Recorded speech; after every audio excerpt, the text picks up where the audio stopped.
Hello, everyone. The time is currently 2:53, and we will begin at 3 o'clock as usual. Today we're going to be talking, continuing our conversations about water and its influences with geology. So if you're watching this in retrospect, you guys can fast forward a little bit. I'm going to close some windows and continue copying a few slides. I'm not quite done yet editing the PowerPoint for today's presentation. So I still have to just copy a few more slides over, and then that'll be good to go. So let me first do those slides, and then I'll get those windows closed just in case there's some noise from road traffic. Since I live kind of near a somewhat busy road. It's a freeway. It's a very busy road. But how are you guys doing today? How's everyone doing out there?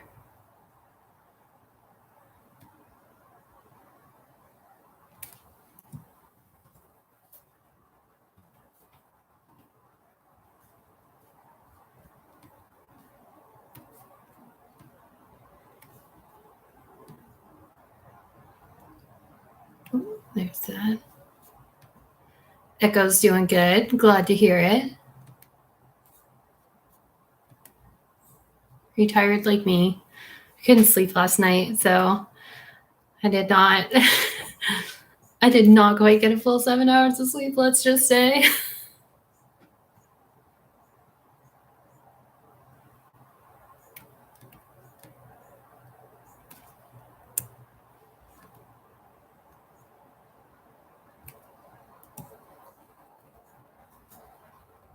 Let's see.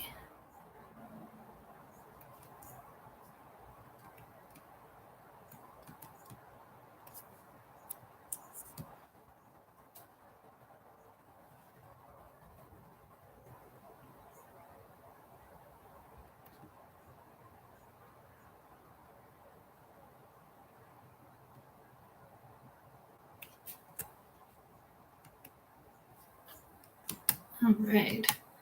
Almost about done with your guys' PowerPoint here. Certainly was not ideal, but had some demos to get done. I ate up some time, along with other things, life and whatnot.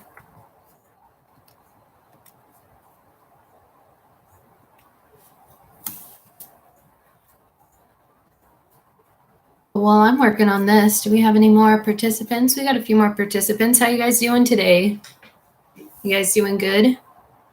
I'm still copying over a few slides to your PowerPoint in case you guys who have joined are wondering what I'm doing with my intense concentration face.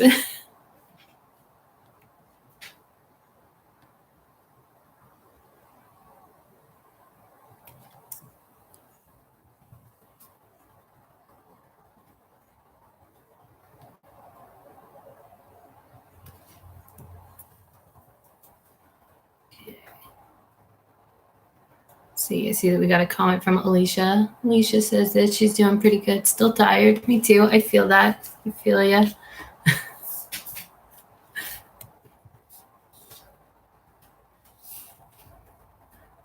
I had almost gotten my sleep back on track. I was like so close.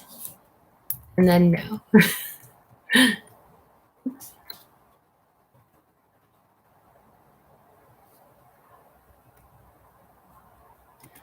All right, just 2 more slides to get copied over for you guys. I also don't have any announcements today, so we'll just jump right into lecture and we'll see how far we get. I'm hoping to get pretty far.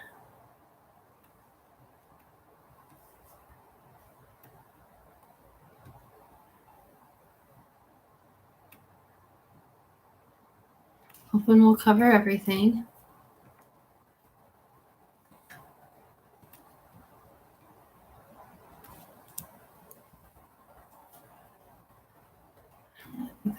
Why do I have this bullet point in the old slide? As I'm going through these slides from like a couple years ago, I'm like, why do I have that bullet point in here? Why was that bullet point in here at all?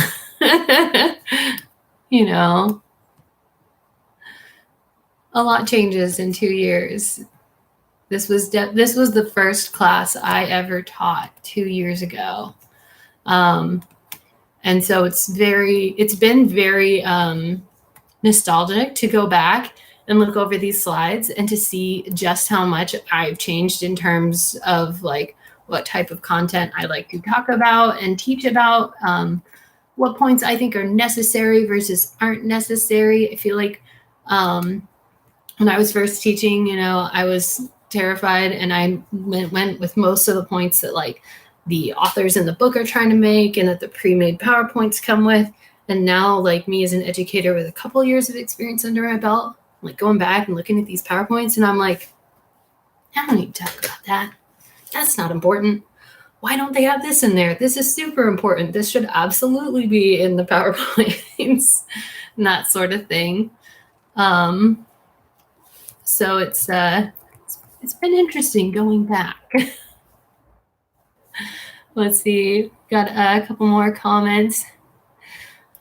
Let the sleep hygiene slide. Yeah, for like 1 week, I was just like really like trying out sleep hygiene, being like, okay, I'm gonna make the room as dark as possible. I'm gonna go to bed right at this time. Make sure that for 2 hours I have nothing but low lights on in the room, and no screens for like 2 hours before bed. And it was working great. And then I just decided like half a week ago that I was like, I'm going to make bad decisions now. I'm going to make bad decisions now and stopped doing the sleep hygiene thing. But hopefully tonight that's going to change and go back, because it really works doing all those kind of sleep hygiene things. Echo is having trouble getting the lab to open. Is that another student had mentioned that to me, but it was kind of, I'd already kind of gone to bed at that point when a student emailed me last week about the same issue. Echo, can you describe exactly, like, are you going to the Canvas links and then just clicking on them and then it doesn't open, or is there some kind of error message? Excuse me. Because I'm not entirely sure. I haven't had that issue yet myself, so I'm not really quite sure what you guys are seeing. Okay, Genesis also had that issue. So that's yet a third student who seems to be having this issue. There isn't a hyperlink. Did I not include a hyperlink? Maybe I didn't. Maybe I forgot to post it for you guys, because this week we're doing the La Conchita landslide. Let me go back and check on that. Got one more slide to copy over for you guys, and we'll be home free. I think you're good to start going.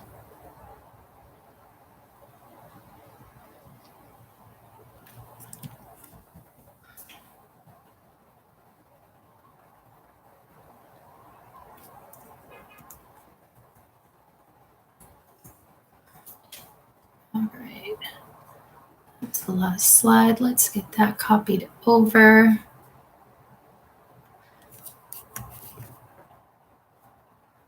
All right, so all the slides are live. And again, in case you guys need the link, here it is. And when you copy it, it just doesn't work.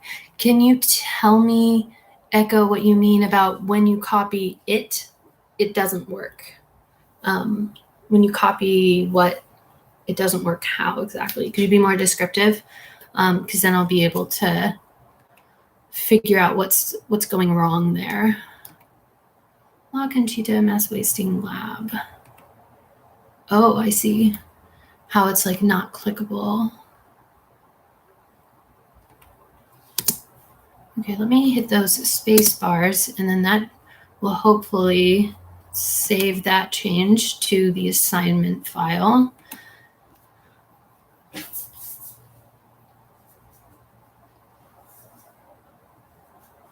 Okay, so I did just go in with the to the Canvas module, and I edited the file and I hit the spacebar to like, you know, make the hyperlink actually clickable. Because I guess when I was doing that on Sunday, I don't know why I didn't hit the spacebar after pasting the link. Maybe I just hit enter or something and it didn't hyperlink it. When I'm clicking on the hyperlinks, they work. But let me also make sure that everything is properly shared, because maybe I forgot to. No, it says anyone with the link can view. That's the PDF.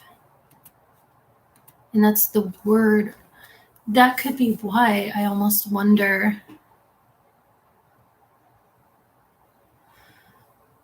Let me try uploading it one more time for you guys. And I will add a third link to there. And we will see what happens when I do it. But can you guys go to the page 2 right now for me and just everyone like check on it and see now that I went back and added those a space after each hyperlink, and when you click on it, see if it loads for you guys. Just spins the loading thing. Is that for both the PDF and the Google Docs/Word document? Oh, so you just missed what was said. So I did just edit the assignment where I just simply added space bars after the assignment links, so that they are now actual hyperlinks and they're blue and you can like click on them. Alicia says it works, but Echo says it's still not working. Let's see. Might be my laptop though. Okay. So if you guys are having an issue, I will put down on a sticky note. Where are my sticky notes? I swear that sticky notes are such a lifesaver. Thank God. But I'm so ADD that I still lose my sticky notes sometimes. So I'm going to email Echo and anyone else who would like me to just email them the file. I can email you guys the file if it's not working. So for Echo. Oh, Echo got it. The assignment loaded finally, hopefully. But for anyone who it also hasn't loaded for, make sure that you're working on these. First of all, give yourselves like a few hours to work on the labs. Some are longer than others. It just depends. Make sure you're not doing them at the last minute. I know it's so tempting. I understand. But given that I can't really make accommodations for internet suddenly giving out, like you'll want to be working on those a little bit ahead of time. And if possible, try submitting them maybe like a half hour before time, just in case something with your internet goes wrong. You're either able to fix it in time to submit the assignment, or you're able to like drive to a nearby Wi-Fi hotspot in like your car or something, or like call your neighbor and be like, hey, can I hop on your Wi-Fi real quick? Or something like that. And then you can get those assignments like submitted on time. I also recommend having a backup Wi-Fi hotspot or internet connection for the exams, just in case 3 o'clock rolls around and you go to like take the exam and you're like, my internet's down, and it goes down for like, it's like 5 minutes and it still hasn't come back on. You might want to have a backup location that is very nearby that you can go to, or like a neighbor who you can be like, hey, can I sit in your backyard and borrow your Wi-Fi for while I take this exam or something, or I don't know. So that's also another reason why there is kind of a wider window where it's okay if you start the test a little after 3 o'clock, is just in case your internet goes out. And I I feel you, because mine does that too. Thankfully, it hasn't happened during lecture that I'm aware of. But it has happened here at my home in the mornings. Internet traffic. But anyways, it seems like everyone, Genesis Echo and Alicia, who have been commenting, it seems like it's working for you guys now. But anybody else who is watching this, please check those links now. And if it's not working for you and you can't download the assignment, shoot me an email during working hours, about 9 to 5-ish on a weekday. And then I can get that. I can just email you the document in case it's not loading. Don't email me 2 hours, though, before the assignment is due. I probably won't get your email in time. Anywho, that's quite a long introduction. So let's go ahead, though, and get started talking about floods and such.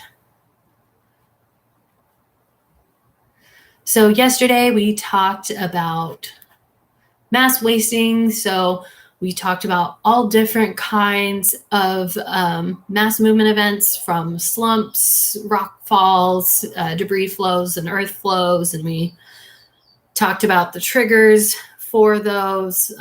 We also talked about rivers and how up in the mountains, rivers are a little bit different and they change as they migrate down closer to base level or sea level. We also began talking about how streams, once they are at base level, pretty close to like sea level, or at a temporary base level where they're no longer eroding their channel bottom down further and further, they start focusing their energy side to side, right? And then they start forming these really broad, wide valleys as they meander from side to side and erode the land to their right and left, right? And then they form these broad valleys. And if you guys go to slide 27, that's kind of about where we left off. And that graphic there on slide 27 is really wonderful, showing how a valley is created. A really large valley can be created from such a small river just kind of meandering over time, and it eats away at its right and its left. And then that yellow space in that diagram there is kind of depicting the valley floor. So that is, thank God I found that diagram. That's my favorite diagram ever for this. I don't have a favorite diagram ever. That's my favorite diagram, though, for this, for talking about streams. Thank goodness. So let's go ahead then and talk a little bit more about those meanders and streams and stuff. We're not quite done yet chatting about those. So when we talk about these meanders and streams, go ahead and look at slide 28 now. We define the terms cut bank and we define the terms point bar. And for a review on that, cut bank is the outside corner of a bend in the river. And it's where the stream is flowing the fastest. It's got the most energy right in that, on that outer bend. It's moving a lot, chugging along a lot faster, right? Trying to keep up. And the water flowing around the inner corner of the bend is actually not moving as fast. And it tends to drop any sediment, dirt, rocks, whatever, anything it might be carrying. When it slows down, it's going to start dropping out that stuff that it was carrying. And that's why on slide 28, on the top, on the, what side is this? I don't know my right from my left. On the top right slide, there's like this horseshoe meander. We call that a horseshoe meander when it's literally a U shape like this. And on the inner portion of that horseshoe, you see a bunch of sand that's developed there. And it's like this little beachy area. That sand was being carried by the river and was dropped there to form this point bar, or sometimes it's referred to as a sand point bar. and it drops that stuff there and deposits there, while it continues to eat away at the opposite side of the river bend. And on the bottom left there, you can see a home, actually like a few structures that were built on the edge of a river cut bank. And that was a bad idea because cut banks will continue to erode, and now their house is very much in danger of falling into the river as the river eats away at the ground beneath the house. So hopefully that kind of makes sense to you guys, that formation. And we also had, I drew on this whiteboard for you guys a diagram of this process occurring. But now moving on to slide 29, we need to chat about what happens when we continue to do this over time. So let me grab my markers, right? Little towel here for an eraser, because I've got some lines going all over the place here. All right. So what can continue to happen even more over time, which is what we're looking at on slide 29, is as this becomes more and more sinuous, right? Water's going to keep coming, and then it's going to eat away at this river bend, right? It's going to keep making it more and more sinuous and changing the shape of this over time. And eventually what can happen as we continue to push this meander neck here down further and further, as we continue to eat away at the side of it, right? And then we'll develop more like deposited sediments over here, right? Causing our river channel to kind of look very much more drastically like an S that's kind of rotating. Then this side of the channel is going to bow out over there. We're going to get more and more stuff deposited in here. The same process is going to occur right here. And it's also going to occur down here. And it's just going to continue eating away at this side, eating away over here, and also doing the same thing down here when it gets yet to another meander. Right? We're going to start eating away here. Eventually, what can happen over time is that this meander will just keep eating its way this direction, in the direction of this very large arrow that I've drawn. And this spot will meet with this spot. These two spots will meet. Boom, right like that. And then the water's like, well, I don't need to go around this bend anymore. I just ate all the way through the connection point. So some stuff will get deposited here on the side and here. And then we will end up with no longer a connection here. Erase some stuff. You may end up having some sort of a lake here. Some water may be retained. Sometimes the water isn't retained there in this spot that was a dried up river channel, former river channel. Then your water's just going along through here. And then you might have, this might be dried up, this might retain some water. Just depends. If it retains water, we call this feature that gets left here an oxbow lake, right? And then this stream just continues on. And that's what those 4 pictures at the bottom of slide 29 are kind of showing the evolution of, is how these erosional power can just continue to eat things away. See, I hope I was in frame there. I wasn't in frame for most of that.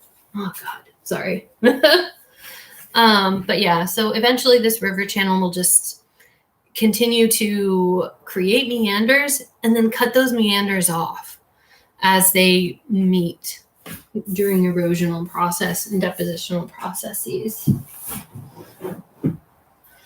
So if you look at slide 30, you guys can tell me if I'm out of frame or if you have a question or something.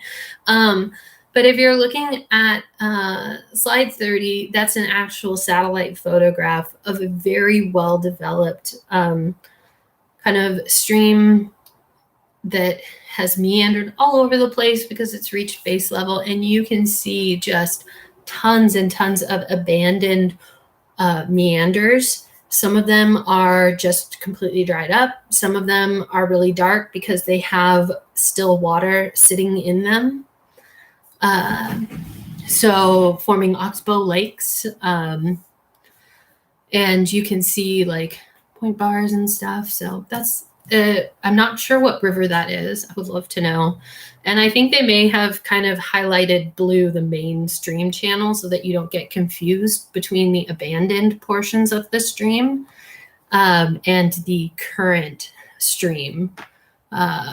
So I think that blue, the really light blue, is kind of artificial, but it's helping you guys to see what parts are actually still actively part of the stream, and which parts are abandoned and lakes and whatnot. All right, let's go ahead to slide 31 and start talking about sediment in streams. I really wish I had my sediment jar for this. I'm very sad. There's two on campus, but I haven't been there since, I think I was there briefly on Friday, and I didn't think to grab it, and I don't really have the right sediment size distribution to create one here at home. So we will just have to make do with imagining and pictures. So sediment load. What is sediment load? I have something on my screen there. Sediment load is the material that a stream is carrying. Dirt, sand, minuscule particles of like silt and clay, or just straight up rocks, boulders, cobbles. Sediment load refers to all the material that the stream is carrying and moving and transporting. So there are really kind of three subcategories of types of sediment load. There is the dissolved load, there is the suspended load, and there is the bed load. And you can think of the word load. Load is like just the thing that you're carrying. It's your load. I've got a heavy load this week. I'm working on a lot of stuff, juggling a lot of things. Load. That's what we're talking about. So, dissolved load refers to any material that is dissolved into the water. So if there's, say, salt or some other type of material that can actually just dissolve into the water. So like if I were to put salt in here, I might see salt grains at the bottom of my water glass. However, it is also possible, especially if I warm this up and stir it, that I could dissolve the salt into the water. The water is still carrying that dissolved salt though, and it is still transporting it whilst it is dissolved in the water, and we call that the dissolved load. So a nice, really simple definition you could type in on your PowerPoint there would be dissolved ions of soluble minerals from rocks. So if let me grab a rock here that has some holes in it. There we go. So if this rock, this is the basalt from the rock kits. If there were some salt crystals in the little holes, the vesicles of this rock, and then it fell into a stream and the stream started carrying it, the stream might dissolve the salt crystals on it, right? Because salt, halite, is a soluble mineral. So dissolved load, dissolved ions of soluble minerals from rocks. The suspended load includes very fine particles such as silt and clay, and they're very fine and very powdery. And they make such a mess when you're working with them in the lab, but that's okay. I'm a geologist. I like getting, dirt everywhere. So, but it does make it a mess to clean up, and it does eat away at your shoes over time if you leave it on the floor. So that really fine, very powdery stuff, we're not even talking about sand. I'm talking about stuff that's finer than sand. So silt and clay particles, and those flow in the water. They'll become suspended within the water, not like settling at the bottom, but they'll be suspended in the water and be able to continue flowing without ever interacting with the bottom of the stream channel, because they're not very heavy. It's kind of like dust blowing in the wind that doesn't necessarily need to roll along the ground or slide or something. It's just in the air because it's so lightweight, and the air is just able to carry it for extreme distances. That's the suspended load in water. So nice, concise definition that y'all can write down on there would be silt or clay particles that flow without settling to the bottom, right? They never interact with the bottom of the stream channel because they're light enough to stay suspended. Bed load, on the other hand, is the opposite. Bed load includes things that are sand size or larger. So sand, pebbles, or cobbles that roll, you can write these down, that roll or bounce or slide along the bottom of the river channel. So sometimes they just simply slide along the bottom, sometimes they roll along the bottom of the stream channel, and sometimes they bounce in sort of a skipping motion where they kind of like bounce up and down as they're going along. We call that saltating. I would recommend writing down that word and making sure that you know. And that diagram does a great job of illustrating all of them. The dissolved load, which is invisible, you can't even see it because it's dissolved in the water. This could be salt water. It's not. It's my drinking water. There's also the suspended load. And then there's that bed load, which is the saltating, bouncing, skipping, the sliding, or the rolling. Call them rock bunnies bouncing up and along. I love it. Love it. So let's go ahead then and talk about the terms competence and capacity. A stream's competence and capacity, very different things. And looking at this photograph here, we see this slide, we see two photographs of the exact same stream. One is after a heavy rain, and there's a bit more water in the channel and the flow is a bit more turbulent. And that's on the bottom photograph. And then the top photograph is not after a heavy rain. It's probably, I'm guessing, late summer in that photo. And I'm guessing that it's probably early spring or sometime in the spring for the photograph on the bottom there. But and competence and capacity are going to help us understand the differences that we're seeing in these photos. Competence is the maximum particle size that a stream can carry.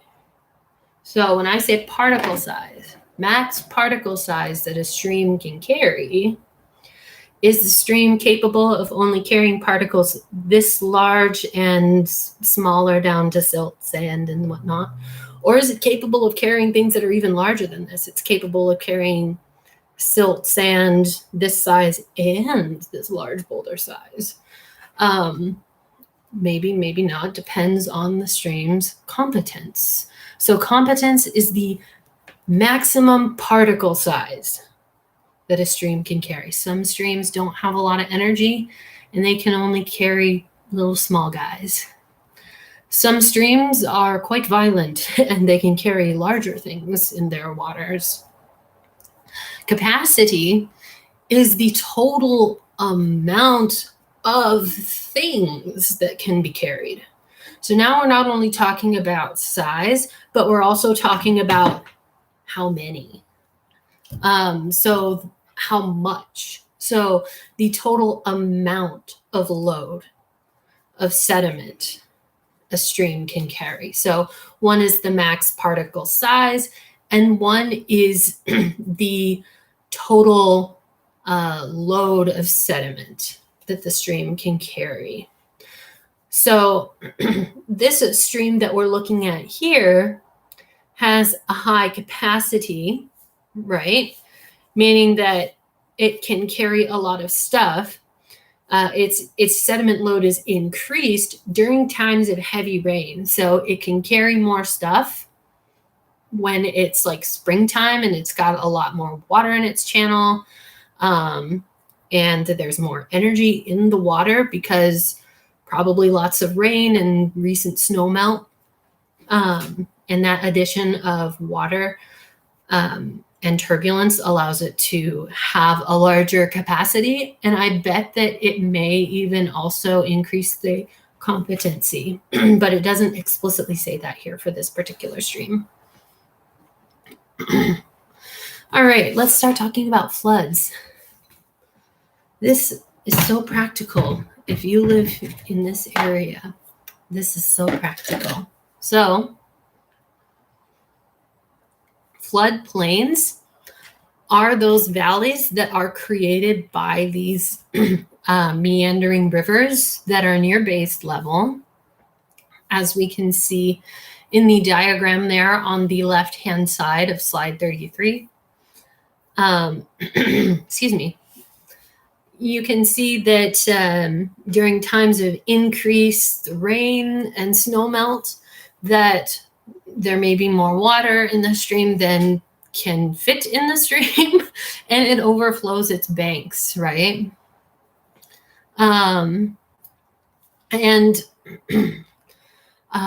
This will inevitably create this flowing over of water and then flowing back into the channel and then flowing over of water continuously actually creates these things called natural levees. Have you guys ever heard that really old song that says, you know, drove my Chevy to the levee, but the levee was dry?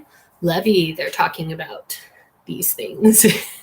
So I have an actual photograph of a levee there on that slide. However, you don't need to go very far to see a natural levee. Are any of you guys familiar with, Miss American Pie? I don't really know the whole song. I don't know. It wasn't my kind of music when I was growing up. But anyways, I feel so un-American saying that, or so like my age group saying that. But anyways, if you go down to the Snohomish River, specifically near Everett. So some of you guys might live in Lake Stevens or in parts of Snohomish, and maybe if you go to the main Everett campus, you'll take Highway 2 and you'll cross over that really marshy, flat area, and you'll go over the bridge that some people refer to as the Trestle. That's the name I grew up calling it. Probably showing my age. I don't know if anyone still calls it the Trestle. But down there you have like some farms and some houses. There's like a Swan Lake or Swan Creek farm trail, something or other down there that has, you know, like weddings and pumpkin patches and things. And when I went down there, onto Highway 2, didn't go all the way across though to Lake Stevens, got off and went down into that marshy area. That's the Snohomish River that's flowing through there, right?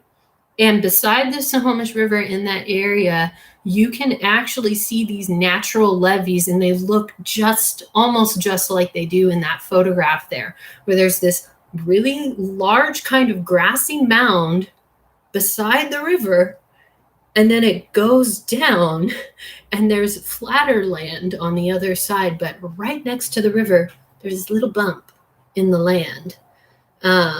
This little grassy knoll that just is raised up along either side of the river channel, and they're natural levees. These are basically what happens is that as the flood waters, which are carrying material, sand, silt, and clay, whatever, probably bigger things too, as those floodwaters, turbulent floodwaters rise, carrying all this material over top their banks, they lose a tiny bit of velocity when they just go over the edge there. And what happens when velocity is lost, when the water's not moving as fast? It drops some of its heavier load because it's like, oh, I don't need to drop this. I don't need to carry this anymore, right? So you end up getting these little banks on either side of sediment that's been dropped as floods have occurred over time. So that's what these natural levees are. Natural levees are very interesting because if they can somewhat prevent floods depending on how bad the potential flooding is, right? It'll allow for just a little bit more, flooding to occur without overtopping its former banks because it created these little ridges on either side of the river. However, if it does exceed the natural levee or an artificial levee that you build there, the waters, when the river level goes down, the water can't get back in the river channel. So you end up with ponding on either side of those ridges, those levees along either side of the river. And then that ponding can take quite some time to go away. So there's pros and cons to these natural levees, but there's some very well-developed natural levees down there in that floodplain underneath the Highway 2 trestle right beside Everett Community College. So let's go ahead and take a look at some actual photographs of floods, etc. in our area on slide 34. All of these photos should be from our area except maybe the house. However, you can still find houses that look like that in our area. Those are floodings of like the Snohomish River. I believe perhaps other rivers in this area more northward here. I would always say when you're looking at buying real estate, be careful when you're looking at a home that is like its first floor is elevated above ground significantly, so much so that maybe the bottom, there is no bottom floor. There's just like garage and storage and carport below the house. It's built that way for a reason. It's not just built that way because someone thought it would be funny. It's probably on a floodplain. And if your house has more than probably like, if it's got more than 4 steps up to your stoop, if you've got, quite a bit of stair up to your first, up to the door and up to the first floor, and there's flat land all the way around the house as far as the eye can see, you're probably on a floodplain, or if you're near a river. So you see houses like this in Snohomish. You see houses like this in Monroe. I've seen so many like this in Monroe and in Snohomish. And that's why they're built that way. I did have a friend, one of my childhood friends bought a home that looked just like that one on slide 34. And she was telling me, she's like, yeah, there's this beautiful creek and this river in the background. And it's kind of weird. The house is built up and there's nothing but garage on the ground level. And you have to like walk up to the front door. But even still, I really like it. And we were told that it doesn't flood there hardly at all, if at all. And I was like, oh no. This was quite a while ago. I think I may have still been in school at this point. And even still, she'd already bought the house. But if she hadn't, I would have been like, double check that it doesn't flood here. And lo and behold, shortly after she bought the home, it flooded and she became an island and couldn't go anywhere. Yes, and it flooded indeed. So, and that's not necessarily like a bad thing. That doesn't mean that you can't buy that house. You can.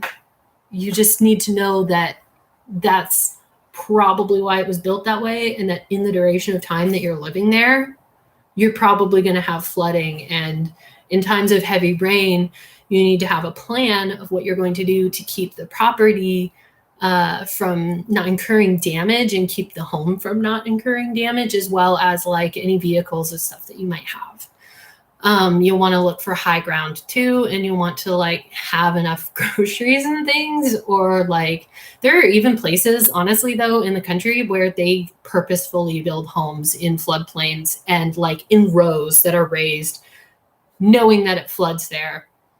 And they tell the people who are buying homes and building homes there, it will flood here and you will have to get a raft to get in and out of here. And people still buy them. It's okay. You just need to know how to protect your investments. Anywho, let's look at slide 35 and talk about causes of floods. Just get some bullet points down here, as well as talk about some ways that we try to control flooding and how we try to prevent it, or etc. Let me look and see. Do you guys have the whole list? No, I left some fill in the blanks for you guys. Okay, so heavy, you guessed it, rainfall. Causes for floods include heavy rainfall, and I already said it, spoiler, rapid snow melt. Those can cause flooding in river channels. So some ways that we try to control flooding and we try to prevent it, or we try to make it not as bad, is we might put in things like artificial levees. We might build our own levees on either side of the river channel. So artificial levees. Some people build things called flood control dams. I'm not entirely sure how these work because we don't implement these around here. To my knowledge, never seen any flood control dams. And then also channelization is another way that we try to control flooding. And there's a picture, the top picture there on slide 35 is flooding pretty far north of here, but it's still in our state. It's about an hour drive north of here, a river that flooded. And then the middle picture there shows the construction of an artificial levee. The bottom picture there is channelization. What they're doing there is they are making the river channel more straight instead of so meandering like, because a stream is more efficient in flowing if it is straight, and you can more quickly transport water upstream to downstream and down wherever downstream may be. You can get it from point A to point B a lot faster and get more of it efficiently if it's straight. So sometimes people will attempt to change the shape of the river to help with flooding, or to build roads. That might actually be why they're channelizing the river in that picture. They might just want to build there, but regardless, they're still channelizing the river. And sometimes they do it for flood reasons.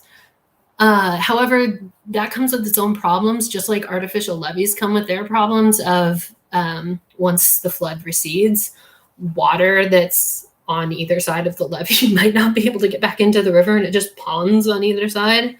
And then you're like, well, now flooding has been prolonged. Same thing can happen though with or similar things can happen with channelization problems, where perhaps upstream you've mitigated flooding because you've gotten water out of there quite efficiently, but downstream flooding may be increased because you're efficiently delivering tons and tons of water downstream. Hopefully downstream is the ocean, but if it's not and it's another town or city, then they might get the brunt of the flooding.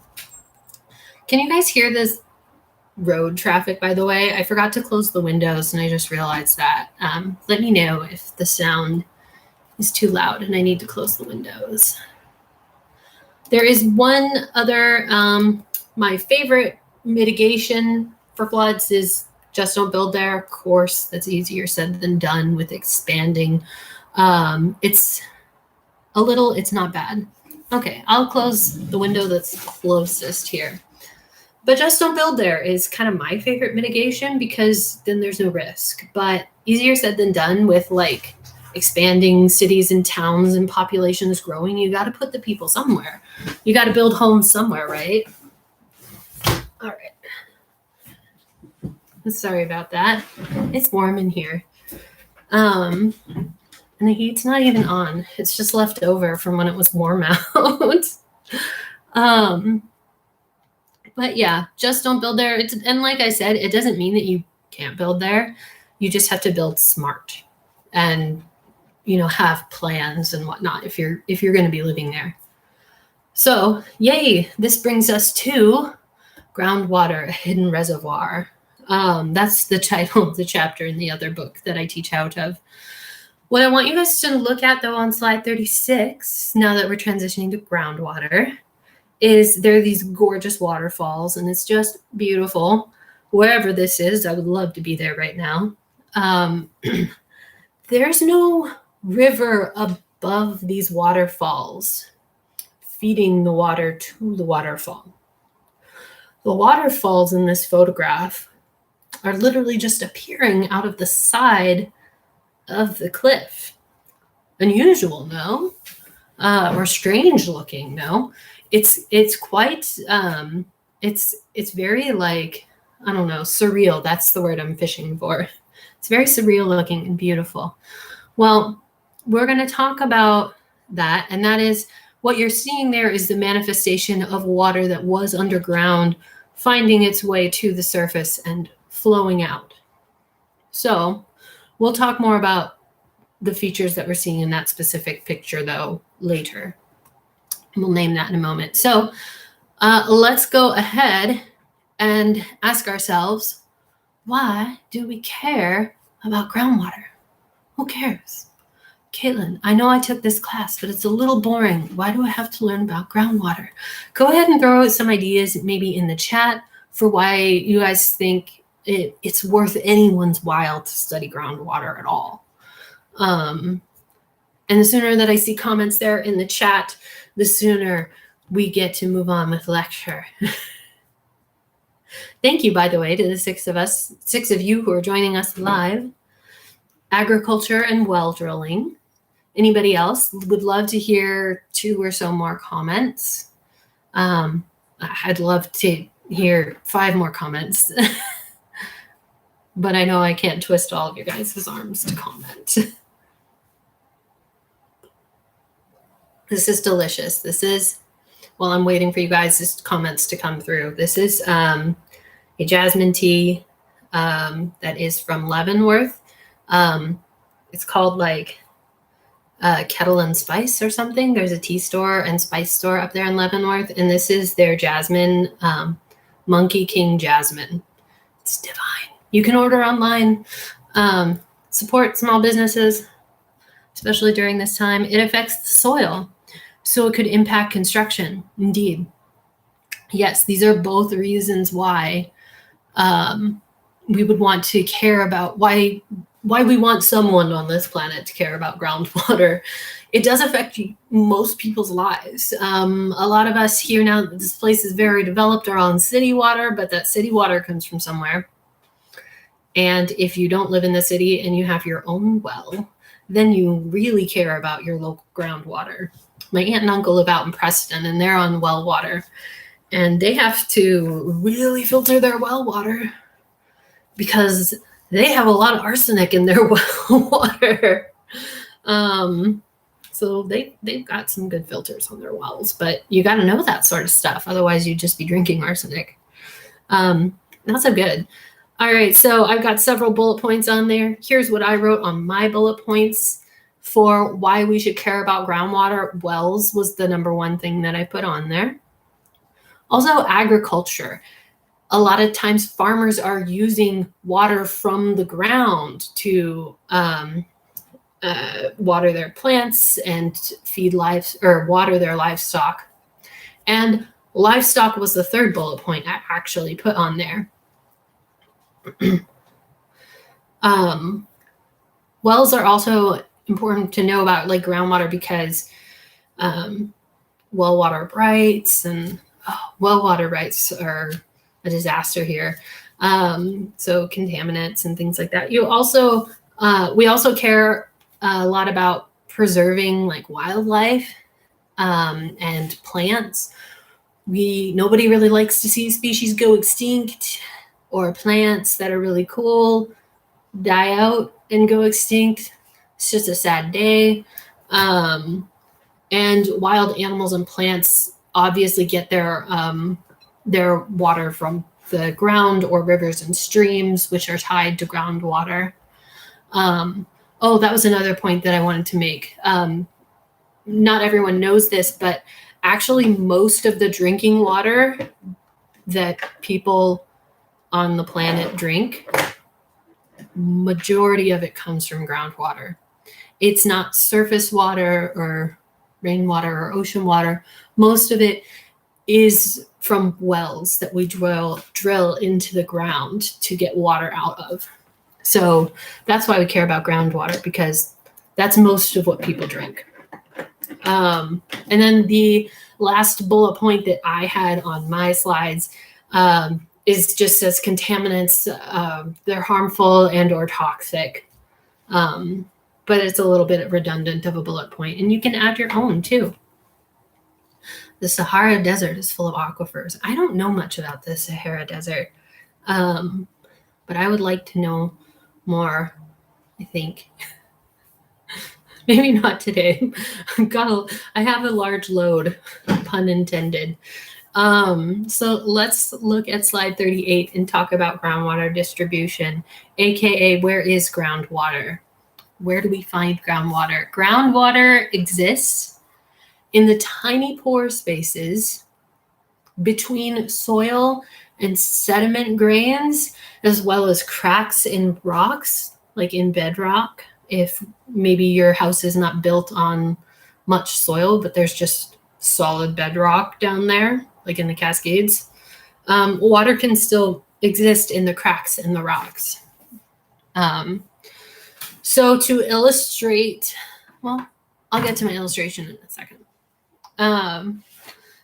There are two main zones that we talk about when we talk about groundwater. There's the zone of saturation, and there is also the unsaturated zone. So the zone of saturation is the lower zone. You see both depicted in the diagram there on slide 38. There's kind of like a tan area underground, and then there's like a blue area underground. The zone of saturation is that blue area. All pore spaces are filled with water. So any available space in between sediment grains or in the cracks and rocks, any available space is filled with water. There's no air down there. So I have illustrated that quite nicely with this beaker that I put full of rocks. And we can see here that all of the spaces in between these rocks are filled with water, not with oxygen. This is the zone of saturation. Ta-da! All right, so let's create the unsaturated zone yet. The unsaturated zone is above that. There are still pore spaces in between rocks and such. However, and they may be filled with some water, but they are not completely filled with water, right? And if you enlarge that diagram there on page 38, those two bubbles that are below the diagram kind of show, one of them has a bunch of sediment grains, these brown sediment grains, and there's blue and white in the spaces in between those brown sediment grains. And that is the unsaturated zone. And then in the other one, all the space in between the grains, the brown grains, is just blue. It's just water. So let's create the unsaturated zone on top of this. I'm going to place some rocks in here first to start building our substrate. I had to find a bunch of random rocks around my house to do this because I accidentally like peeled off the numbers from this rock that I submerged last week for the volcano demonstration with the pumice.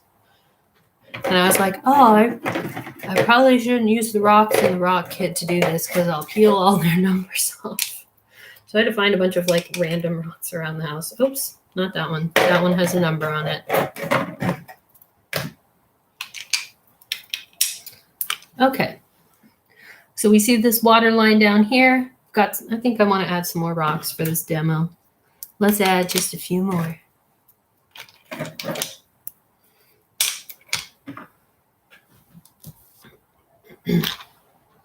That's a good side right there. So we see the water line here. We see more rocks up here. Spray bottle.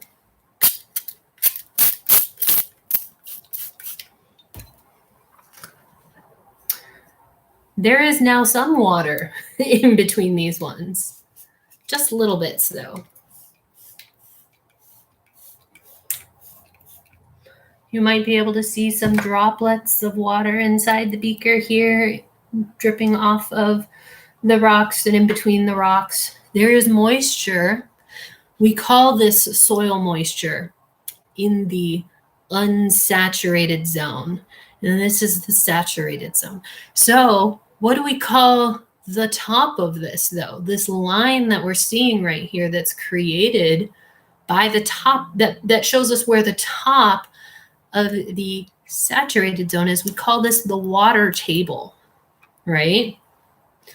How do you know if you've found the water table? Anybody ever found the water table before? If you dig a hole in your backyard or out in the woods where you're playing or something as a kid, maybe this happened to you.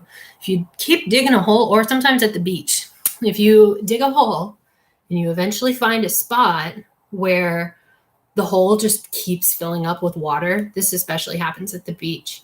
And you're like, well, I've dug down about, 6 inches, and below that, I keep digging, but the hole just keeps filling up with water. That's the water table. You found this.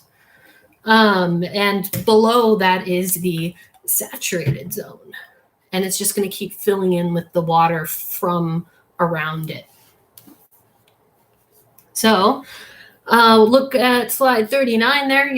That's just another diagram there showing kind of a bit more zoomed in, showing the unsaturated zone and desaturated zone.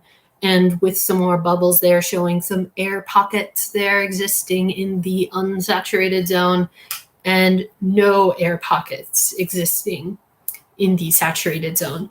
They have a word on there called the capillary fringe. That's because nature exists on a gradient in most cases. You don't really need to know that word though. I don't think it's actually in our books. I stole this diagram from a different book because I liked it a little bit better.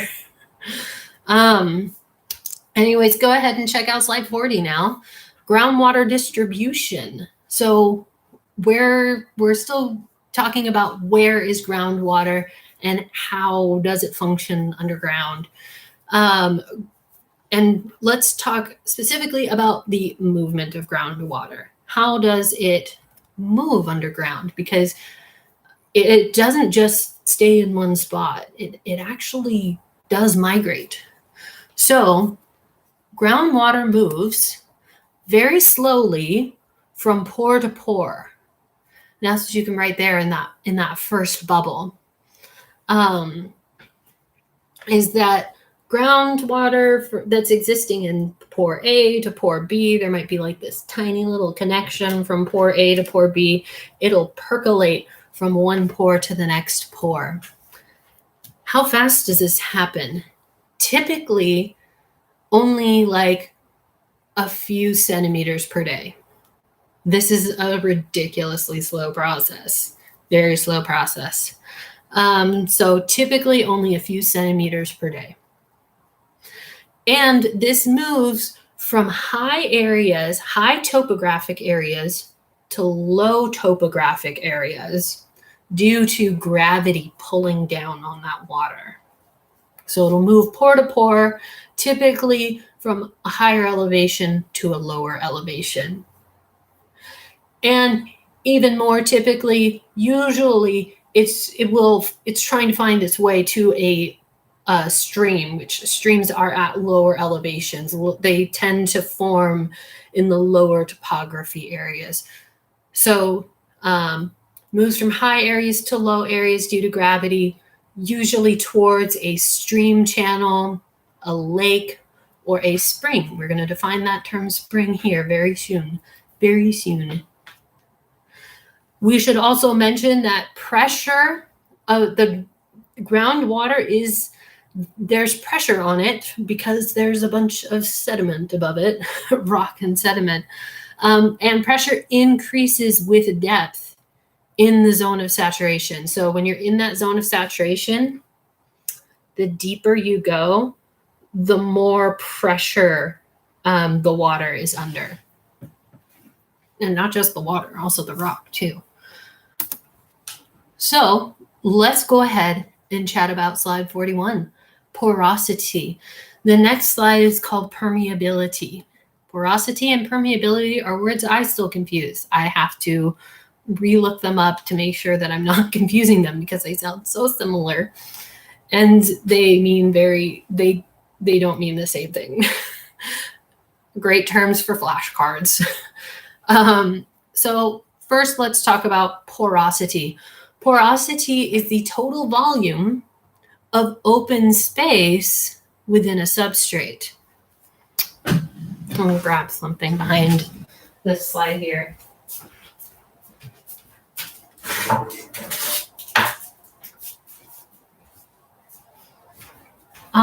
We have our demo from yesterday.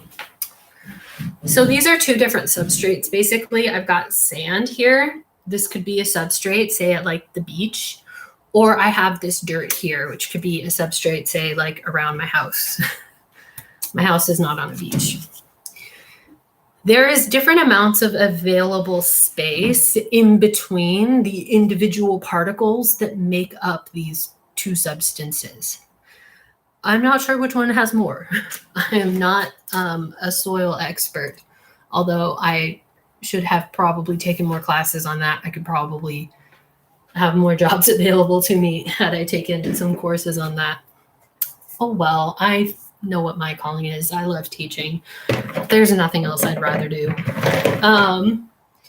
So, for example, some rocks even, not just like different types of sediment, but even some rocks have different pore spaces, etc. Find a good spot to set that down next to me. I think that won't fall over there. Let's go with that. So even some rocks, let's grab a couple here below, have different amounts of pore spaces, the total volume of pore space. So I've got two rocks here. This is our friend basalt. Has a few holes in it. These could be considered pores. They're not really big. They're small. There's not a lot of them. This is pumice. We have so many holes that we are like Swiss cheese. And there's so many holes throughout this rock. There's so much open space throughout this rock that it weighs like nothing, you know. It weighs nothing. I wish I could give this to you guys. It's like holding a sponge, but it's a rock. So some rocks are like sponges and some are not. So porosity is the total amount, the total volume of open space within a substrate. These pores can be filled with multiple things like air, if it's above the zone of saturation, if it's in that unsaturated zone. It could be filled with water. It could be filled also sometimes with oil or natural gas. Sometimes what's in between there is mineral cement. So just mineral that kind of coats the rock and binds it to another like grain or rock. So let's now talk about permeability, which is very similar but not the same thing. Feeling a tad dehydrated. Permeability is not the total volume of space. It is the ease of water flow through substrate or rock due to pore interconnectedness. In other words, how connected are the holes? You know, how connected are they to one another? In this rock, most of the holes are connected to one another, and you can it's like a maze. You could go in there if you were like a tiny little water particle, and you could eventually find your way out the other side of this maze because the pores are very interconnected. This rock is very permeable. Sandstone, you have some sandstone in your kit. I wish this was better, the focus. This is sandstone, I promise. Maybe this one will show up a little better. Sandstone, the pores in between it, if you feel it, it feels very rough. And that's because the surface is very irregular, because the pore spaces in this rock are actually quite interconnected. And if I were to put water on top of this in like a month, the water might come out the other side. I don't know if it'd be a month, but this basalt here, sad to say, is not very permeable. We see that there are holes. We see that they are very far away from one another and that they are not connected. They are isolated. This rock has a low permeability. So high permeability, water flows easily. I would write that down on your PowerPoint.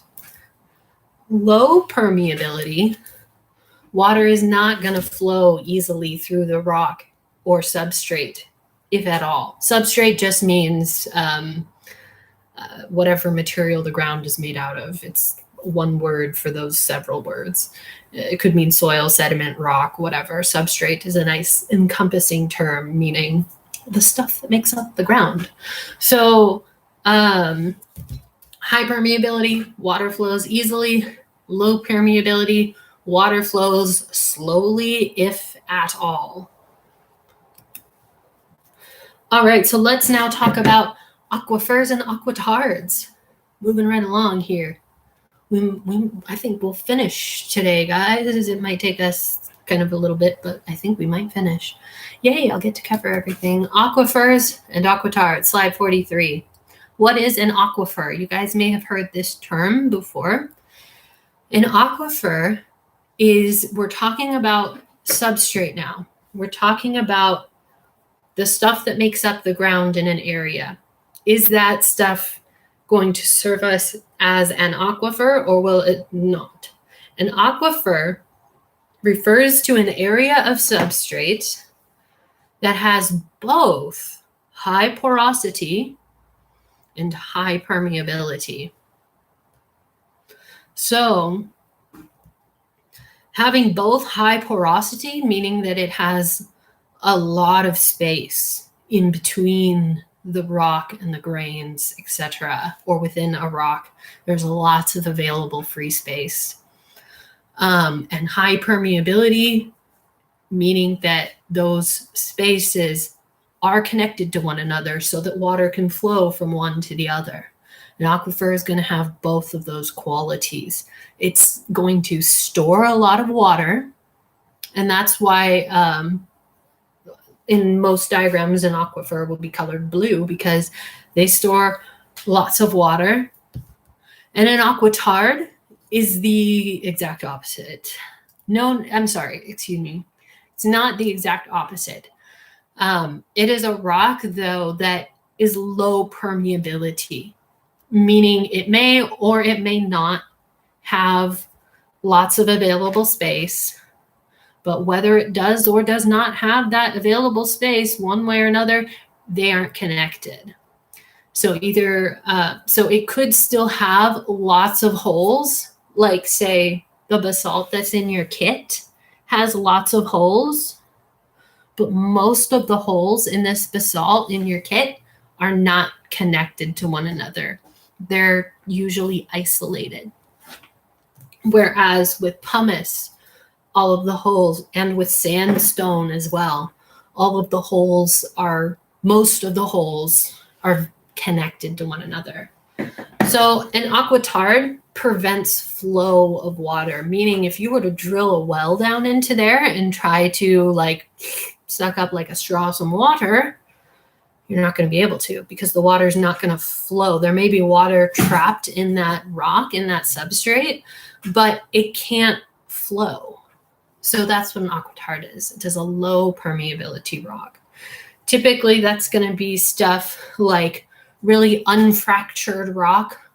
So this one is not very fractured. We can see that it's pretty solid. Or rock like, say, your scoria, your cinder, your scoria in your kit also has lots of holes. But believe it or not, most of these holes in this rock are also not interconnected. So even if there were water trapped in there, it's not going to flow from point A to point B. It could also be rock. I don't have any it's somewhere around here, like shale and stuff like that, where water doesn't really flow through the rock. It is not uncommon in nature to find these interlaid, where you have like rock type that makes a great aquifer, a great water storage source. So it stores lots of water and the water flows through it. And then an aquitard, and then an aquifer, and then an aquitard. Very common to have those interlaid in nature. So let's go ahead and move on now and chat about springs. This is like probably one of my favorite parts to chat about. Oh, we lost 3 people. Bummer. I know it's a long lecture. This week's a long week. There's lots of material. Study this chapter. Read the chapter. Groundwater, talking about natural springs. So a natural spring is a natural outflow of groundwater. And that's really all you have to write for the definition. It is a natural outflow of groundwater at the surface. This occurs where the water table intersects the surface topography. So if you're walking along and you're going downhill, the water table might actually intersect the side of the hill because the water table is so high. It's not like deep down below all of the surface topography. It's like elevated, and you have topography that actually goes below the water table. That happens sometimes. And in those areas, that's where you tend to find these natural springs, right? I lived in an apartment, lakeside apartments in Montlake Terrace. My apartment where I was located, my building was right next to I-5, and I-5 was kind of elevated, and then there was like a down cut, right? And then there was a road, and then it went further down in topography, and then there was my apartment building. And I-5 being up here, like there was more topography up on the other side because I live in Washington and there is nothing but elevated topography here. And in the fall and spring during heavy rain, my apartment was below the water table. And across the street, because there was a street and then an embankment kind of, and then I-5. And in that embankment in between I-5 and the street next to me, I would see water literally just like flowing out from the side of the road. And there was a pothole in the road. And when it would rain, extremely heavy. Puddles would form on the road near those potholes. And sometimes you would actually see water like bubbling and gurgling and shooting out of the potholes because it was below the water table. Oh my gosh, that apartment had perpetual mold. This is another reason why we want to care about groundwater. We want to understand water table because you don't want to build structures that are below the water table half the year. Because your structure will have mold issues year round. It will just feel like humid in your structure. Whenever it rains, it just feels very humid, right? And anywhere that you have furniture up against the wall, like moisture is going to collect there and form mold. And you will have a perpetual mold problem, as did I. Yeah, bring some rubbers. It was awful because, how do you tell your apartment manager, this unit is trash? It's always going to have mold, which is dangerous to your health, Anyways, it's really important to understand. A lot of people discovered this winter that the water table rose significantly this winter, and a lot of people who had never seen natural springs around their homes flooded, saw like water shooting out of parts of their lawn or nearby ground, and they're like, water doesn't usually come out of there. And there's no river there. And it's because the groundwater this year was so high this winter because we had so much rain this year, or this winter. Yes, very interesting. So what else do I need to talk about on this slide? What's a perched water table? A perched water table is where you have like an aquitard that's kind of high up, and water infiltrates downward and collects up on top of the aquitard. And this might be still in the unsaturated zone. So where's my beaker? All right. So say you're like here, is maybe about midway here in this unsaturated zone. If you have like this rock here, maybe this one even, let's squirt some more water in there. See if I can even create a perched water table. Oh, I'm running out of water. Water is going to collect up on top of that and not be able to flow down into the saturated zone, which is all the way down here. And it's going to create a perched water table that you can drill a well down into sometimes. Sorry, my window's open. That's my husband's car. But anyways, he'll be gone soon enough. So sometimes you can get a perched water table, and you can even sometimes drill wells into these and harvest water out of it. This diagram on the bottom has an excellent depiction. If you enlarge that diagram, it's also in your book, has an excellent illustration of a perched water table up on top of an aquitard. The diagram above that is excellent for showing what I'm talking about when you have the water table intersecting some topography that's going down, right? And if you go back to the start of our conversation about groundwater in this PowerPoint, those beautiful waterfalls that had no river feeding them, those were natural springs. So let's talk about wells now on slide 45. What is a well? Most of you guys know, but it is a hole that you drill down into our saturated zone down here, right? And they are drilled down into this saturated zone with the intent of removing water from here, harvesting water from there, remove groundwater. So drawdown is the lowering of the water table when you suck water up out of that saturated zone. basically, as I put a straw down in here and this expanse goes for quite a ways, I'm going to get like a little bit of a water depression there, basically. We actually have a term for that. And let me see what your guys' slide looks like. I forgot how much I erased, how much fill in the blank I left for you guys. How much did I leave blank for you to fill in? Drawdown, you can just type in the lowering of the water table when water is withdrawn. And then as a sub bullet point, we actually have a name for that. It creates what we call a cone of depression.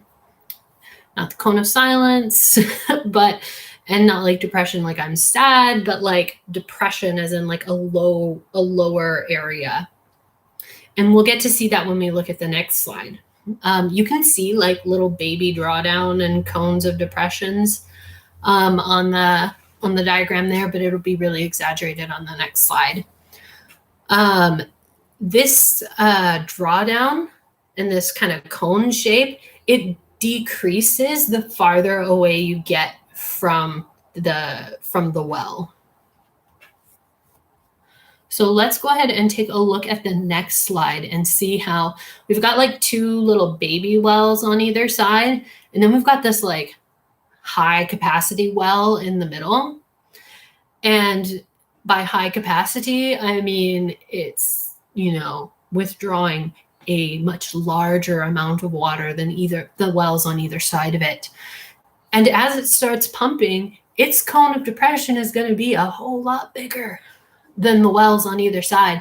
In fact, sometimes the well, like a high capacity well, could be pulling so much water up that its cone of depression actually is so large that it causes the wells on either side of it to go dry. Those wells are no longer in the zone of saturation because you've drawn down the water for that main well. And that creates unhappy neighbors. Very unhappy neighbors. That's another reason why like water rights are really important in our state, and in other states too, where people are like, hey, I'm not getting all the water out of my well that I normally do because you're soaking up all the water. Oh, my husband's car is back. Sorry if you guys can hear that. He must have gone up the hill to play Pokemon Go. There's a few stops up there. Let's talk about some groundwater problems now, going on to slide 47. So we're going to talk about several types. So first, there's multiple problems that are associated with it. First being contamination, the big one that we all knew was coming, the big problem, right? So there are some typical sources. I was going to add more photos to here, but I ran out of time, sorry. Typical sources of contamination include things like septic tanks that leak or sewers that leak. Farm waste is actually a very significant way that groundwater gets contaminated. If farmers are not properly managing like livestock waste, livestock poop, or fertilizer, if they're using like livestock poop as fertilizer, and they're not properly managing water runoff, and the etc. I know this is a gross topic. That waste can percolate down into the ground, and if it's near the water table and it gets into like an aquifer that people have wells in, that's no good. We don't want to be drinking that water. So farmers need to be aware of the water table, not just if they have wells and they're harvesting water from the ground, but also depending on the waste from their farm or pesticides too, making sure that pesticides and like things like manure and whatnot or fertilizer don't get down into the water table that is being used, especially if it's being used as a resource, or if it's going into local streams or lakes or things like that. A couple of things that weren't, I don't think, listed in the book that are really significant, very typical sources of contamination for groundwater are landfills. So if a landfill is not properly constructed and contaminants begin leaking down into the ground, that's also no good. From contaminants from the trash, stuff that people may have thrown away that leaks, like battery acid. That's why you should take your batteries to a recycling center. Things like that. Or dirty diapers. Pesticides, exactly. And then also gas stations, because under gas stations are large reservoirs holding the oil that's being pumped into people's cars. And if those large containers of oil that are underground crack and start leaking petroleum oil into the ground, that's no good, especially if it gets into the local groundwater. It's no good. And another very surprising contaminant of groundwater that I only know about because my college roommate, who I mentioned before, who's also named Caitlin, works for the U.S. Army Corps of Engineers as a geologist. And she works with cleaning up contaminant sites sometimes. She's currently working on a Superfund site in Seattle. She's working remotely, though. Unfortunately, she's not here. But she told me that dry cleaners are actually, oddly enough, a very significant source of contamination for groundwater. Apparently, what they use as a cleaning material, it is very not good for the environment. And if it gets into the groundwater from like the pipes that go from their facility, if that leaks, whatever the dry cleaners are using as a cleaning agent, if that leaks into the groundwater, that's also no good. So moving right along, let's talk about how, let's look at slide 48 and talk about kind of like purification processes and how groundwater can get filtered through natural processes. Because sometimes sometimes the substrate can actually naturally filter out contaminants. Sometimes it can't, and sometimes it gets into nearby wells and rivers and lakes, or the Puget Sound in our case. So let's chat about that. I've got a diagram there on slide 48 showing the red purpley colored area is demonstrating a contamination plume, because when a contaminant leaks into the zone of saturation, it kind of fans out a little bit into this odd blob shape, right? And we call that a plume, the contamination plume. And geologists like my friend Charles and my friend Caitlin have to go out there with their coworkers and try and find which way the groundwater's flowing, and how far this contamination plume has gone. And then they have to try and figure out, okay, how are we going to get this nasty stuff out of here? How are we going to stop it from getting in? And how are we going to clean it up? And if we don't clean it up, what are the ramifications of that? Anywho, let's start filling in some blanks here on your PowerPoint. So, purification by natural processes ... can occur with correct aquifer composition. So depending on what the substrate that is making up the aquifer that's being contaminated depending on what it's made out of, it can naturally filter out its contaminants. Once a pollutant is identified by humans, the water supply can be abandoned. If they're like, got wells in there, they can be like, hey, stop drawing up water. So the water supply can be abandoned, or potentially they can treat the water depending on what type of contaminant it is. So they might tell people who are using the contaminated groundwater, hey, it's contaminated, but if you do X, Y, and Z to it, you'll be able to purify the water and use it. So let's look at slide 49 there.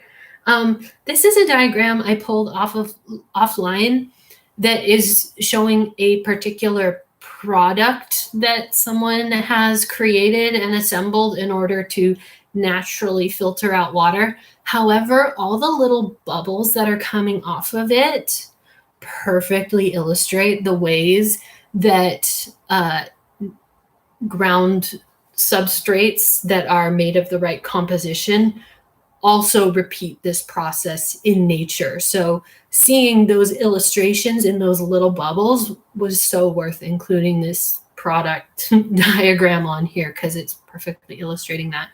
So soils can, particularly well-draining sandy soils,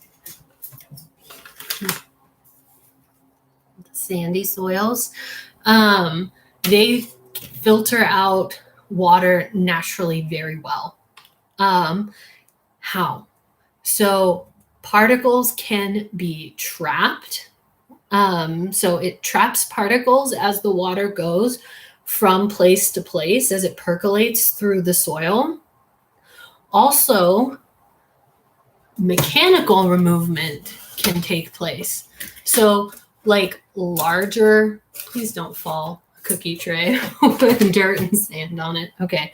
So larger particles, like someone once called these floaters, like when you're looking in a stream and you see like the pond scum or like little floaters in the water, it basically strains them out. Some of you guys may have like, I don't know if any of you are super into hiking and into like water bottles that serve as water purifiers so that you don't have to backpack in your water when you're hiking. They will have like a strainer on it, and then they'll actually have like the water purification mechanism, whether that's like UV or whether it's like a charcoal filter, but sometimes they also come with a strainer. And that's what we're talking about with this mechanically removing large pieces of debris. It serves as kind of like a screen. So bacteria and microorganisms also within the substrate, because there's bacteria and microorganisms everywhere. Sorry if any of you are germaphobes and are now terrified, but those are actually friendly guys who can break down the contaminant. They basically, sometimes they eat it, right? And then they convert it into stuff like nutrients that are okay for consumption, and not like harmful, like toxins, things like that. So I believe I left all of that stuff filled in for you guys on that slide. Oh, did that slide not even get copied over? Hold on. Hold up. I don't think that slide got copied over for you guys. I forgot to copy that slide over for you guys. Y'all should have sounded off in the comments like, what are you talking about? I don't see any of this on slide 49. So sorry. Let me post that slide for you guys. Yeah, it's definitely not there. But anyways, I was planning on putting it over there without erasing the content.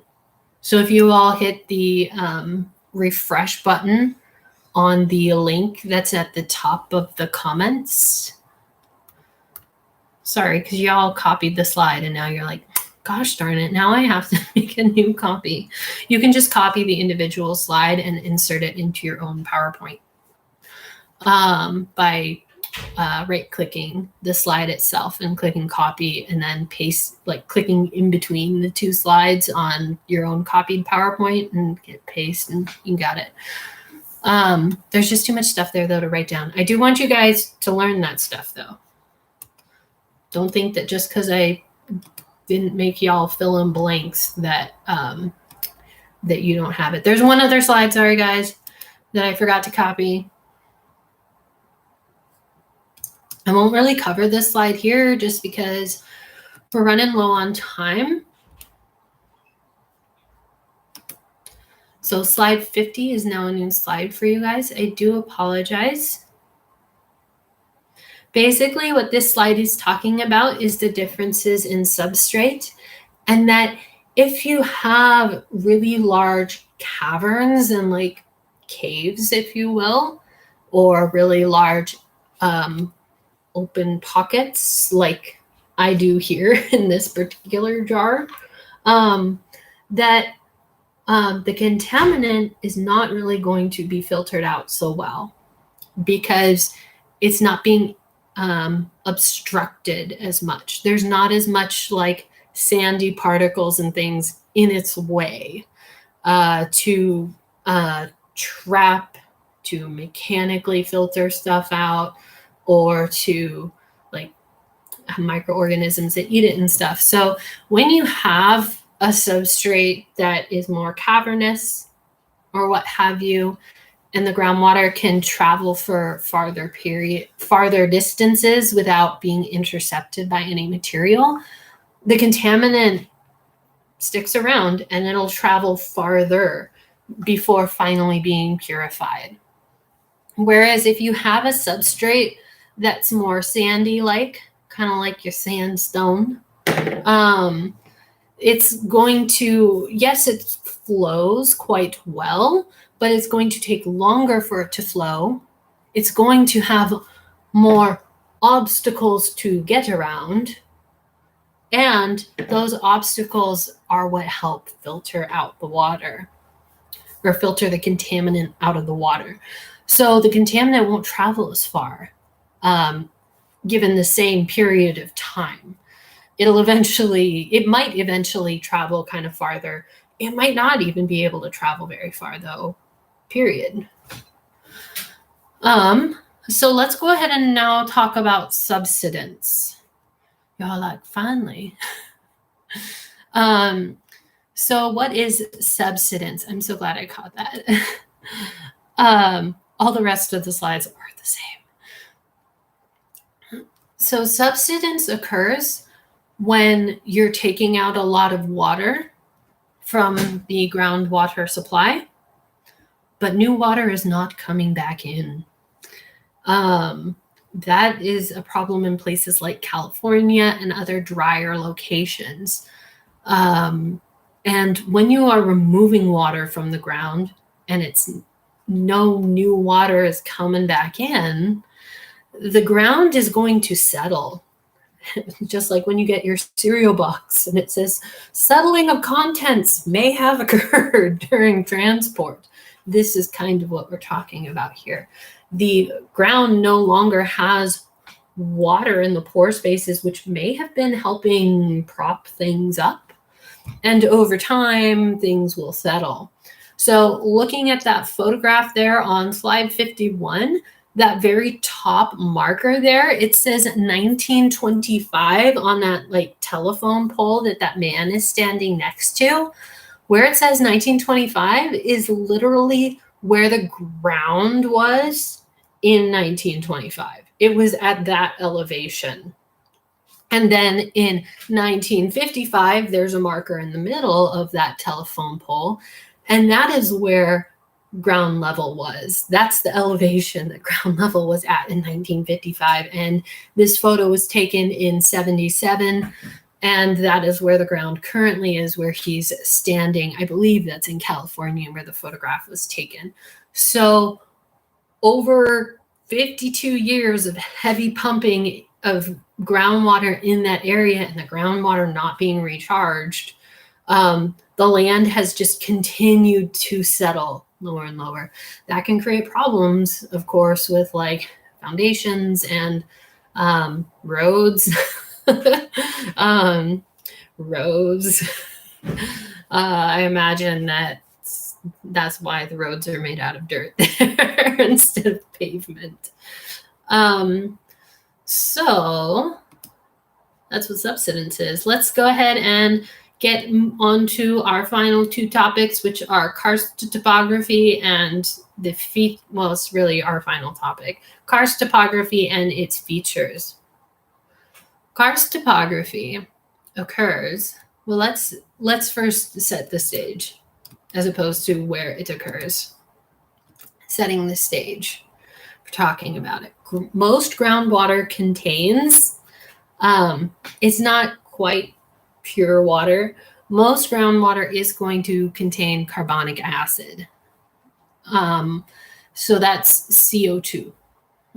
Where do we get this CO2 from, this dissolved CO2 from?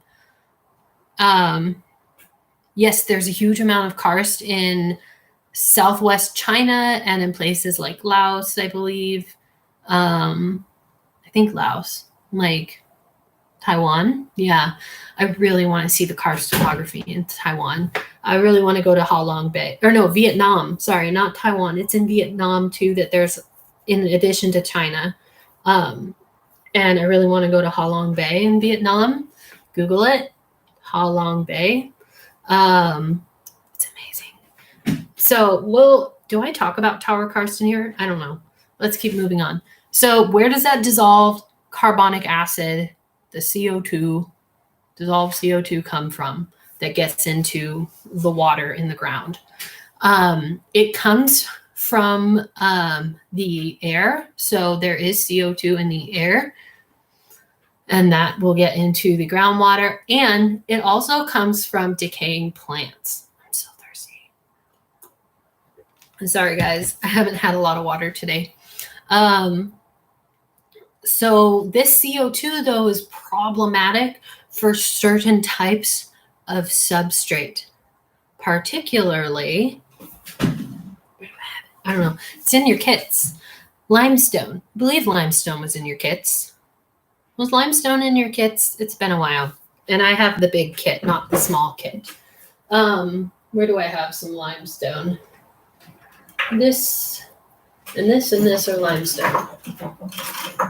Okay, I grabbed some limestone. So I've got some limestone here. This is the one that had the fossil in it. Where's the fossil? It's right there. Little round guy. I've got some other limestones here. Limestone comes in a variety of colors.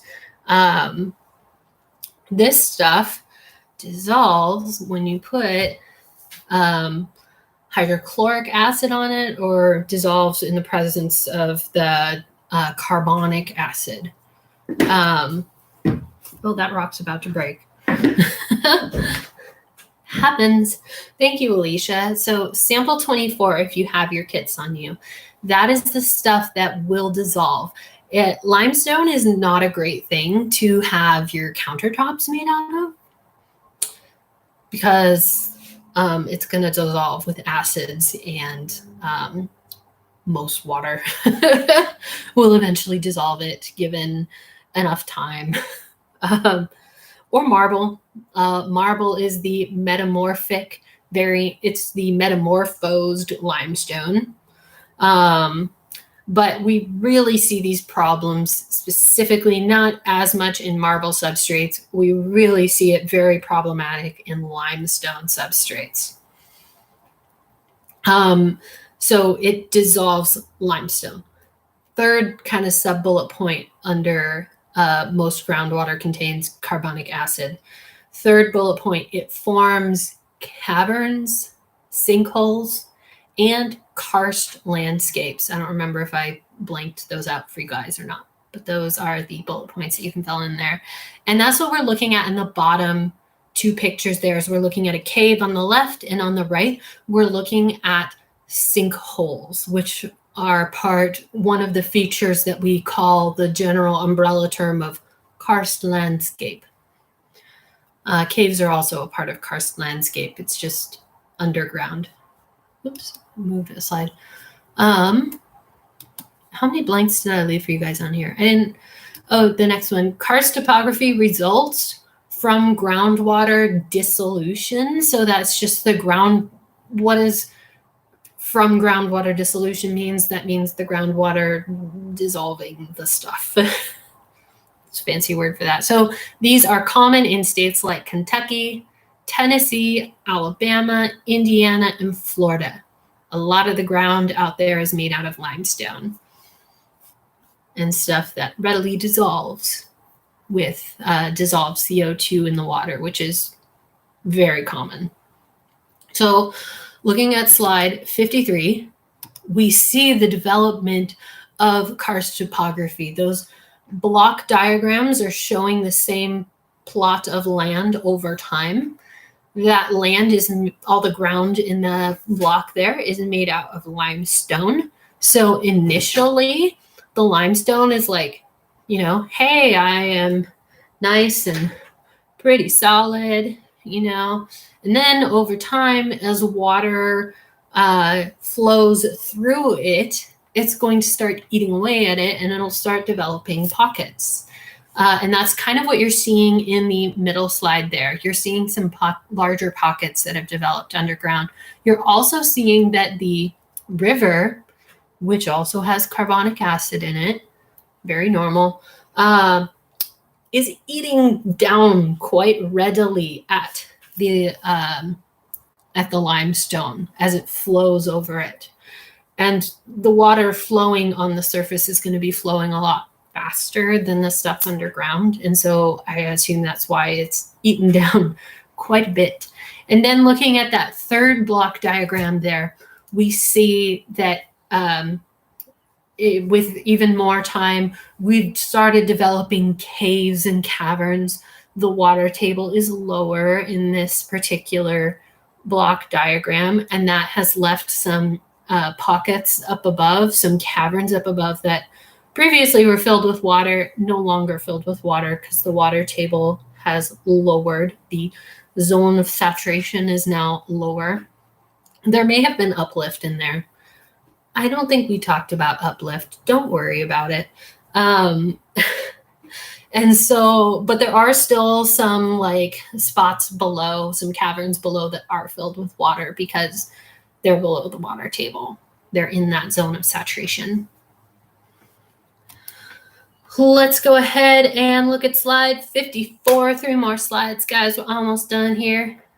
So caverns form. Did I leave you guys fill in the blanks for this one? I think I did. Not for this first bullet point. Excuse me. Caverns form due to the erosional work of groundwater. We just talked about that. Again, the eating away thing. And what you're looking at there, that amazing photograph, is ground that is made out of limestone and that was previously had water flowing through it, but now it's above the water table. And we're able to actually see all of these gigantic holes that were made by groundwater flowing through it and dissolving away these large caverns, creating these large caverns. So that was once underwater in the zone of saturation. Not anymore. Now it's visible to us. Thank you, tectonic uplift. Anyways, so these caverns are created in the zone of saturation, just like I said. The dissolved load, that carbonic acid, which is dissolved into the water as a dissolved load, is usually discharged into streams or into like natural springs. Usually finds its way to a stream or a spring. So let's go ahead and now transition to slide 55 here and talk about caves extraordinarily briefly. Sorry, I know everyone wants to talk about caves. I don't get to talk about them in this class hardly at all because we're just doing so brief. So caverns are decorated by calcium carbonate deposits. So that dissolved calcium carbonate, when it's dissolved, we call it carbonic acid.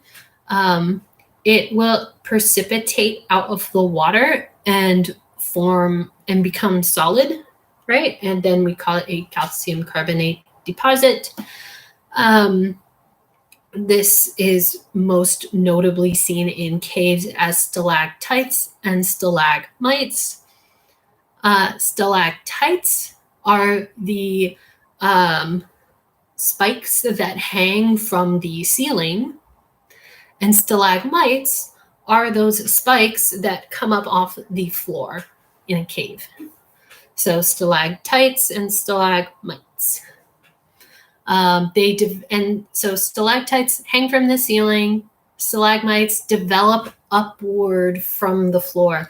How do these things develop? How do they come to be? The secret is hidden in the photo on the left. We see a calcium carbonate deposit growing. What happens is that the water, rain from above or whatever, is percolating downwards. It's trying to find its way down into the zone of saturation, but the cave is up higher above the zone of saturation. It's in the unsaturated zone. Well, as the water finds this giant cavern, this giant cave, it drips off the ceiling. And when it drips from the ceiling, it leaves behind just the tiniest bit of calcium carbonate deposit. Over time, it's going to slowly build up little bit by bit and form a stalactite. And that is exactly what you're seeing there depicted on the left-hand side, is just this tiny drip of water. And when that drop falls, it'll leave behind some solid calcium carbonate. And that's what builds down this thing. And then when it drops onto the floor, it'll also leave behind a little bit of calcium carbonate will precipitate out of that water droplet and be deposited onto the floor. And over time, drip by drip, it will build up a stalagmite. So that's how those form, in case you all were wondering. You have to learn it anyways. You signed up for the class. Or maybe your parents signed you up for the class. Any case, let's talk about our last slide. Oh, we do talk about Tower Karst. Hooray. So sinkholes and sinks, these are also one of the things that people sometimes like to talk about. These sinkholes form when you have a cavern that's near the surface that's created in like limestone. Big giant cavern that's developed, if it develops near the surface, especially if you start building some like structures on it that are heavy, then that surface might collapse down into the cavern. And that's what happens with sinkholes. Sinkholes are sometimes called sinks. And a nice little fill in the blank for you guys there. Did I leave blanks for you on there? I did. So sinkholes or sinks are depressions where limestone has been dissolved away. And then there's a cavern that it collapses into. Tower karst landscapes are what are depicted there on the right-hand side, and are what are in China and what are in Halong Bay. They are these really tall towers. This is a very, very well, like mature, very old karst landscape. Essentially, when we're talking about sinkholes, we're talking about like middle-aged karst topography. And then if we want to talk about like the grandfather of karst topography, after it's been around for a while and time has really worked a number on the limestone there, you get tower karst landscapes. Tower karst landscapes have isolated, steep-sided hills. That's what you can write in the blank there. And it's just a very surreal landscape to be in. I've not had the privilege of being in one, but as you can see from the photograph there, they're very surreal. And if you search like the stone forest in China, That is also a tower karst landscape, and it's very just otherworldly looking, kind of surreal landscape. If you want to see a very different surreal landscape that's only a 6-hour drive from here, where you feel like you're also on another planet, that's completely unrelated to this chapter, Painted Hills, Oregon. Looks like Mars out there. You feel like you're walking on a alien planet. But I feel like I would probably have the same feeling if I were in a tower karst area. So anyways, that concludes our discussion about landscapes fashioned by water. Congrats, you made it through it. I know it took 4 hours, but consider that normally I would have you guys for 6 hours. Those last 2 hours of class time, I would have had you guys working on the lab. I don't think it'll take you 2 hours this time. The volcano lab that I wrote probably took you 2 hours at least. I don't know. Sorry, guys. There's so much to learn. But anyways, this lab is a little bit shorter. Your lab is looking at a specific case study in California. If you guys have questions about the lab, please email me. I would prefer to have those emails, I would prefer that you guys start working on it tonight, maybe. Here's hoping, so that you guys can develop questions and email me Thursday and Friday. I sometimes check my email on Sundays too. I don't check my email though, usually on Saturdays, especially if you want to run your answers by me. There are a few questions on here where people tend to switch them around. And if you want to run those kinds of answers by me, feel free to do that. That is perfectly acceptable. And I will try to provide you with some guidance to steer you towards the correct answer without just giving you the answer. I like to have you guys discover the answers for yourselves, given some minimal guidance. But yeah, if you are having trouble opening the links with the labs in it, that's another reason why I want you guys to at least download the lab early, so that you guys can email me during regular kind of business hours. And that's because I don't check my email constantly throughout the entire day, or at 11 at night. I'm not checking my email at 11 at night. I'm either sleeping or watching YouTube or Netflix. So try to download that not an hour before it's due or in the middle of the night. But anyways, this lab should be due at 3 p.m. for next week. This week, the lab was due at midnight, and that's because I forgot to change the default time for the submission. The default time when you create an assignment is 11:59 p.m., and I forgot to change it. Totally fine, though. That was my bad. If you submitted it at 11:59, that is fine. That was my bad. And you should not be punished for my miscommunication and my error. But in the future, the labs are intended to be due at 3 p.m. So if you would like to ask questions about stuff that we have covered in lecture, or stuff you've seen in the book, or Earth Revealed stuff, or if you've already started working on the lab and you have questions, or you just want to chat about the material that we've covered, if you have questions about the material that we've covered, throw your name in the chat, and I will start a Google Hangout session. If you're listening to this in retrospect and you have questions, I'm usually very available on Thursdays and Fridays. Usually this Friday might be a little bit packed, but message me before, in the morning, and then hopefully I can try to set up a time with you for that day or the next day, to meet and chat about stuff. But yeah, so have a great weekend. And I'll see you guys next on Monday, and we will talk about earthquakes. Yay. Earthquakes is such a fun topic to talk. They're all fun. I love talking about all these topics. Anyways, I'm done gushing over geology. I saw that Noah wanted to do live Q&A.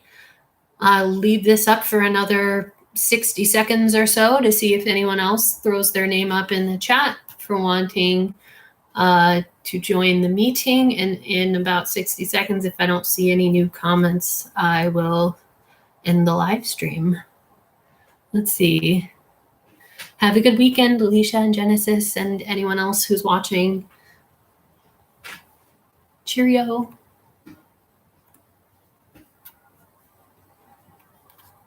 All right.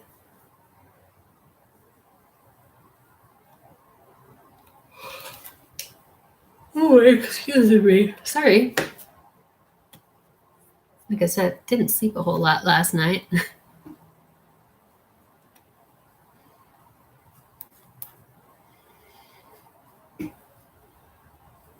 Oh, this is I'm in the wrong area on the YouTubes. On the Google Meet is now what they call it. They don't call it Google Hangouts anymore. I don't really know what purpose Google Hangouts serves now because they created Meet, Google Meet. All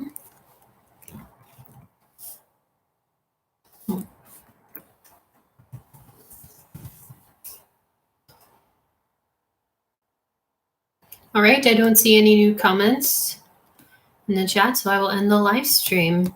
Have a good weekend, everyone. See you guys on Monday. Bye.